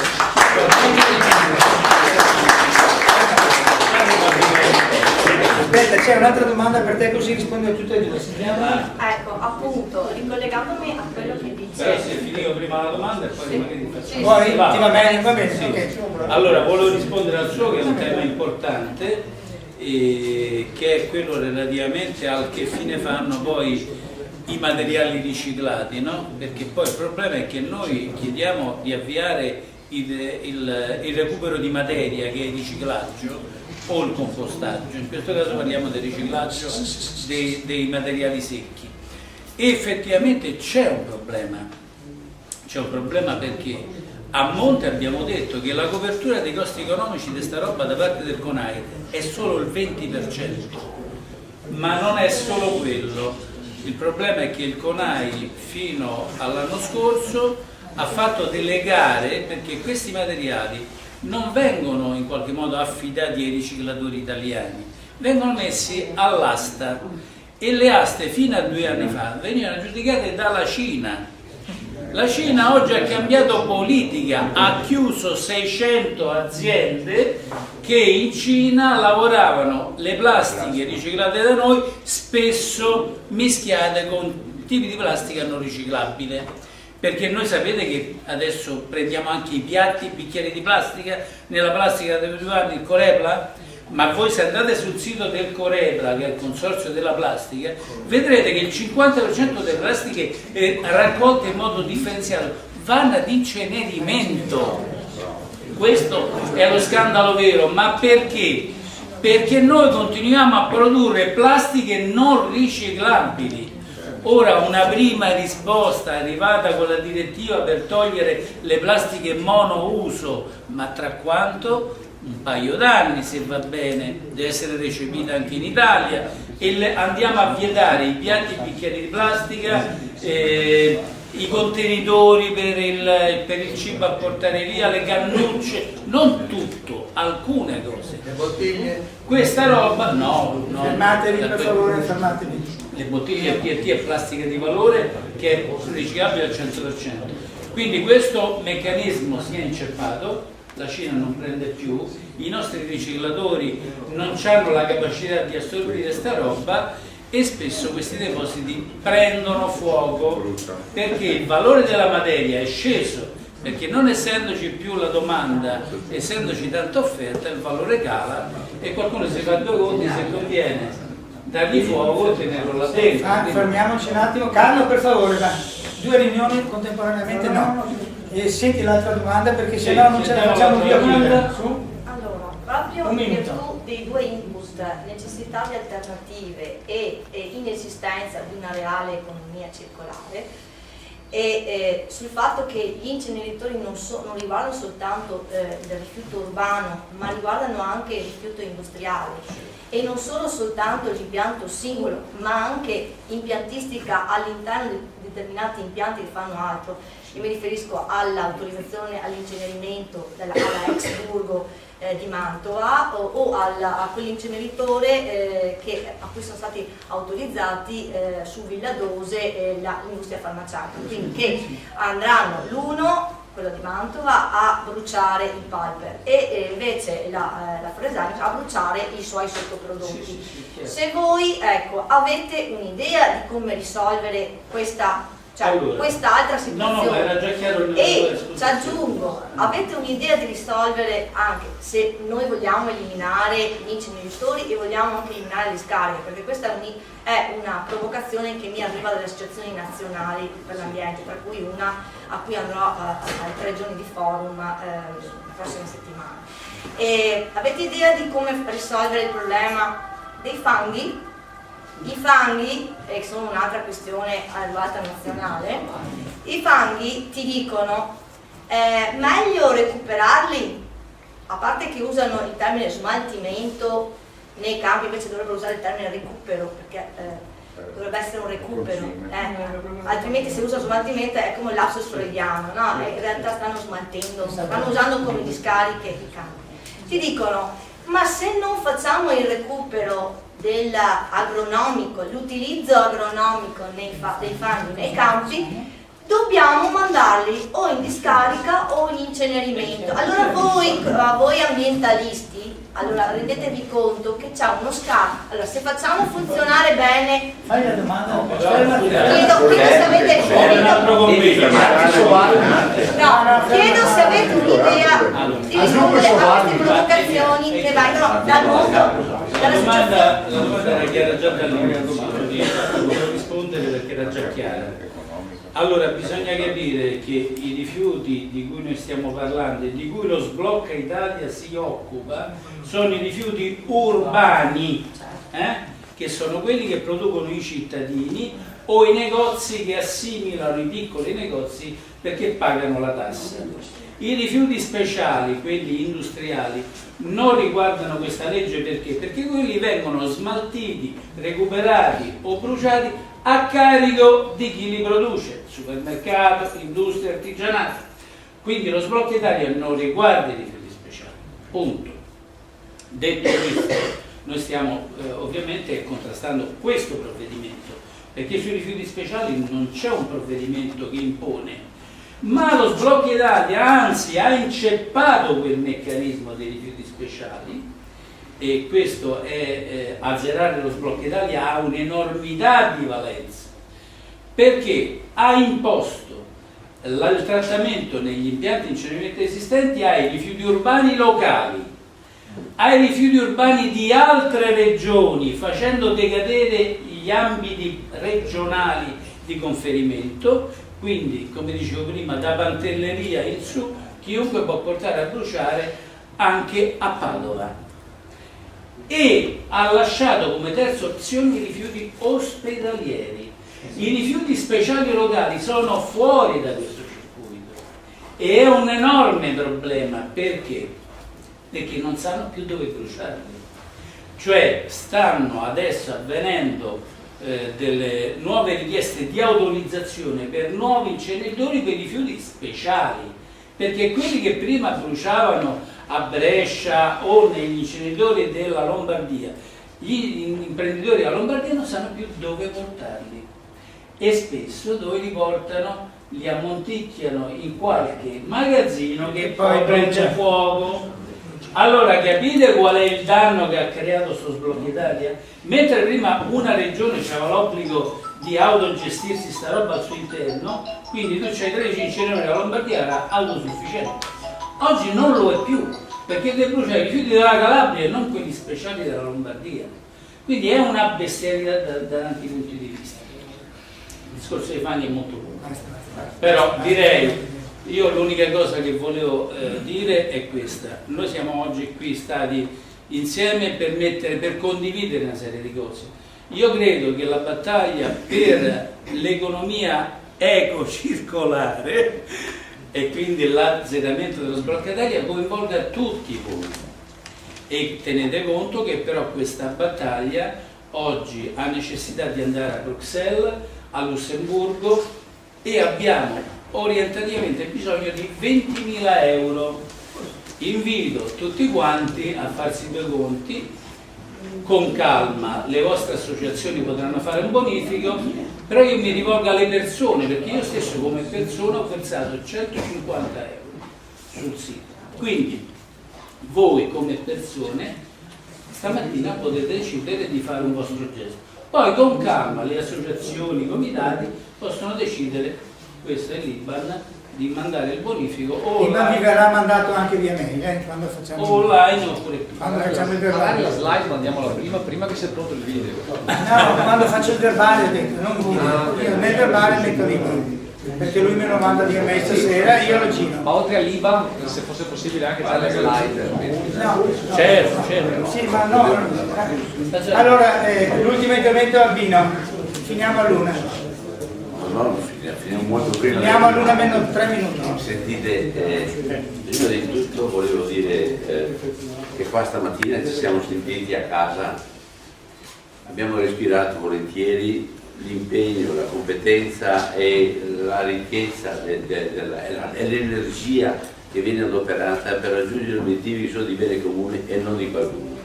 E per me questo è già un primo dato molto bello che abbiamo fra noi stamattina.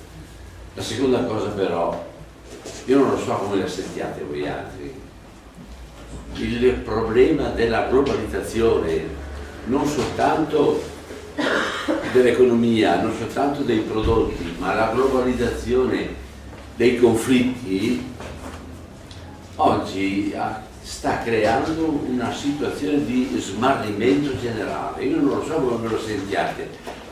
A volte ho la sensazione di essere non di fronte a un mutamento del pensare della gente, ma a una mutazione della gente. Ho paura qualche volta, perché mi trovo all'interno di risposte sempre di più con ansia, con rabbia, con energia, con rancore qualche volta. È proprio nei confronti delle situazioni più svantaggiate, più malmesse, un esempio, passando avete visto nel cortile quel furgone strapieno, l'avete visto? Ecco. Allora siamo dentro a questo tipo di situazioni, per cui la mia domanda è: ma quali sono i problemi reali che in questo momento prendono e fanno paura alla gente, mettono in difficoltà il futuro pratico della gente, e quali sono gli scontri con cui abbiamo a che fare ogni giorno, ma non per la realtà drammatica, ma per la percezione della realtà, i produttori della paura. Allora, a me pare, non so se siete d'accordo, che il problema ambientale è il primo, e sono d'accordo. La terra va messa per prima. Il guaio è che i politici non mettono mica la terra per prima per far funzionare l'economia e i soldi. È tutto imperniato sui soldi, anche oggi. Quel discorso di una coraggiosa rivoluzione culturale che fa mio fratello Francesco Papa dentro alla Laudato Si, non so se la vogliamo tutti quanti, non so se ci prende sul serio, perché è vero che abbiamo problemi di comunicazione, è vero che alla gente in questo momento non interessano molto queste cose qua. Scusatemi, sono un po' brutale, ma è vero che interessano altre cose e che discute e si rabbia. Lo dico perché in Radio Cooperativa mi arriva un po' di tutto e ho tanti amici leghisti che mi vengono dentro perché non sono molto d'accordo con me, ma parentesi piccola, non per fare concorrente a Massimo, ma Radio Cooperativa è una piccolissima, ma proprio piccolissima voce che sbaglia anche ormai perché è antiquata. No, il futuro, le radio è il futuro.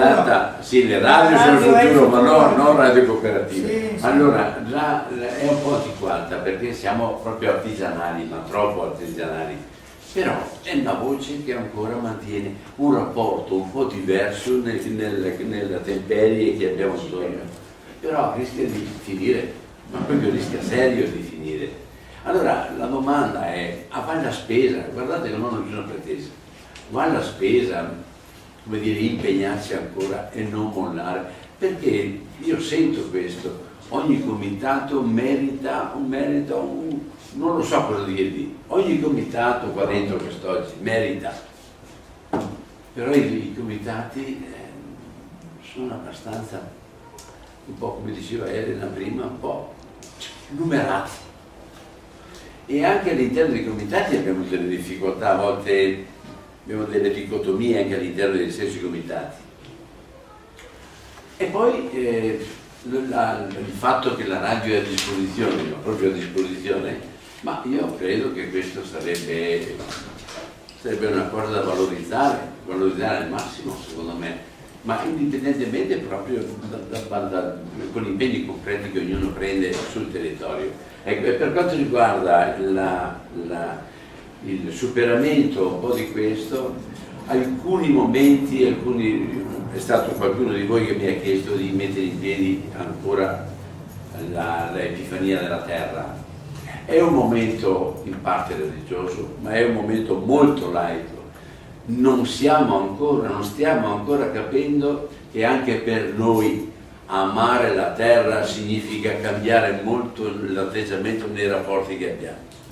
Parlo di amare la terra, perché la terra non ascolta le prediche, neanche il nostro dibattito, ascolta soltanto il nostro comportamento. E su questo credo che ci sia spazio, ci sia possibilità, ma anche slancio, e ho finito, perché il problema centrale anche per noi non è quello di star male soltanto perché si fa star male. Il Veneto non sarà capace di pagare i debiti con le distruzioni e con gli avvelenamenti che ha fatto fino a questo momento, non sarà capace di pagare i debiti, e quindi saremo dentro fino al collo su questo. La mia domanda è: ma avrò pur diritto di essere contento di vivere? avrò pur diritto di puntare sulla vita e non sempre soltanto contro qualcuno perché non è mai finita. Avrò pur diritto di rendere bello quello che faccio anche se mi costa, è un grande impegno, ma sono anche contento. Voglio dire, tiriamo fuori anche come i comitati, e lo parlo per me per primo, anche gli elementi che danno gioia alla gente di incontrarsi. Come la poesia del nostro amico. Allora ecco, l'Epifania della Terra lo vorrei su un luogo di contraddizione, su un luogo pieno di conflitti, ma nello stesso tempo anche con una bella presenza e contenti di trovarci assieme. Grazie. Allora, prima di segnalo queste due cose, chi non ce le ha. Quando diciamo le alternative, su questo libro chi non ce l'ha ci sono 80 cose positive fatte nel Veneto da conoscere perché sono alternative alle brutture. Manca la nostra di Bologna. Perché non ce l'avete fatta avere. E manca poi, e poi c'è quelli delle cause vinte, dove in fondo c'è un capitoletto che si chiama gli strumenti le cassette degli attrezzi, dove si spiegano le cose legali che servono per fare le battaglie. C'è qualcuno che deve dare ancora il nome?